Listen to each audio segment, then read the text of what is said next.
Assalamualaikum. My name is Nur Syafiqah binti Syafril. My metric number is HFT10403.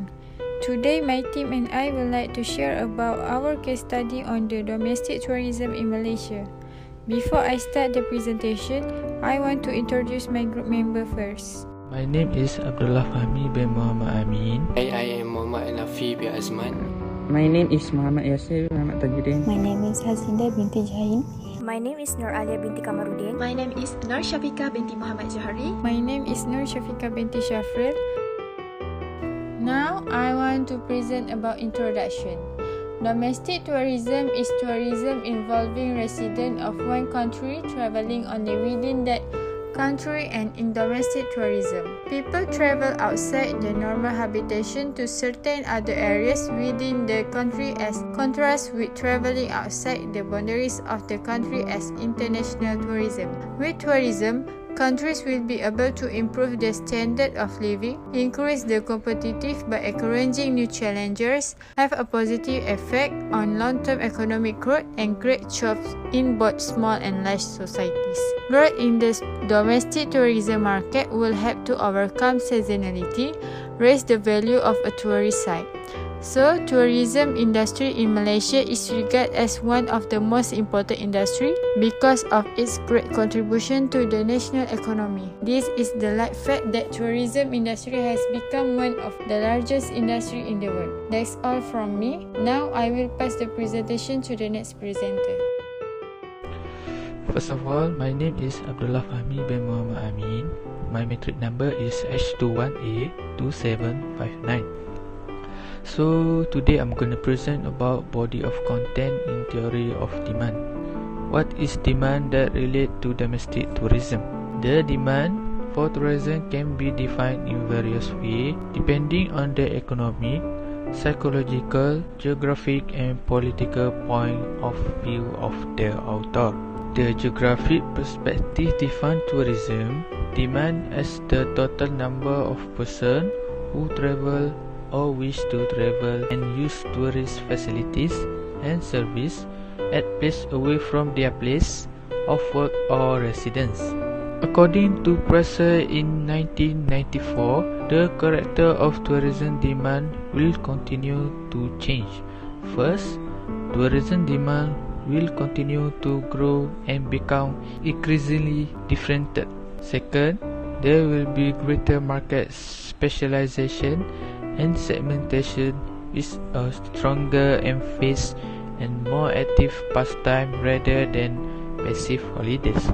And for the last one, package holiday will customize to accommodate greater individual freedom through a modular product design.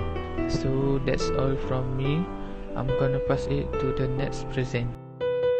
Hi, I am Muhammad Anafi bin Azman and my ID metric number is H21A2880. Today I'm going to present the performance. What is the performance by domestic tourists according the demand of curve? The performance by domestic tourists according the demand curve from January to December are horizontal. The total of tourist arrival by month are 4,332,722 people. The highest total of tourist arrival by month are on January, which is 2,164,459 people. The lowest total of tourist arrival by month are on May, which is 5,411 people. The total of tourist arrival and the receipt to Malaysia by year of 2020 are 4.33 million tourists and the receipt are RM 12.7 billion. The year of 2020 is the lowest tourist arrival and receipt to Malaysia because of the due to the COVID-19 pandemic that not in only Malaysia but around the world. In 2014 was the highest year of which 27.44 million people come to Malaysia and 72 billion receive RM ringgit. In 2014 is the highest number of tourists coming to Malaysia, while 2020 was the lowest year of tourists coming to Malaysia, and the gap is 23.11 million difference between 2014 and 2020. For the receipt in 2019 is the highest receipt, which is RM 86.1 billion and 73.4 billion higher than in 2020, which is 12.7 billion. That's all for me. Hi, my name is Hazinda Binti Jain. I will continue the presentation with factors that determine demand tourism in Malaysia. The main determinants of tourism demand are income, price, and exchange rate. Other factor is trade openness and population size. Income factor is the higher the income, the more people have surplus of income that can be used to travel. While price factor is tourism price that consists two components, which is transportation cost and cost of living at the destination. Therefore, exchange rate is the higher the value of currency of tourism country, the more profitable the country is and encourage more of tourists. Other factor is trade openness, which is measured as the total volume of export and import between Malaysia and the origin country. Thus, population size is the more tourists from source country will demand to visit Malaysia will increase tourist visit. Thank you. Hi, my name is Nur Shafika binti Muhammad Johari, matrix number HFT10403. Now I will continue the presentation. Based on the slides, this is how domestic tourism impact the economy. Firstly, the impact of domestic tourism on the national economy is that with the increase in the number of domestic tourists can generate economic growth. This will indirectly increase employment and business opportunities. For example, the hotel industry, theme park, restaurant, and shopping malls that are synonymous with the tourism industry will offer many employment and business opportunities if the sectors grows. It is clear that local tourists have a high impact on the development of the domestic tourism industry. Secondly, domestic tourism is able to generate income for the country tourism industry through expense incurred by tourists. Various aspects can affect the total expenditure of domestic tourists, such as length of stay at the tourism destination, purpose of the visit, age, and income of the tourists themselves. Rationally, high-income tourists will certainly use services such as accommodation, food, and more luxurious transportation. This will increase the cost of expenses that will be borne by tourists. It is true that spending occurred by tourists has boosted the Malaysian economy and domestic tourism. That's all from me, and I will pass the presentation to the next presenter.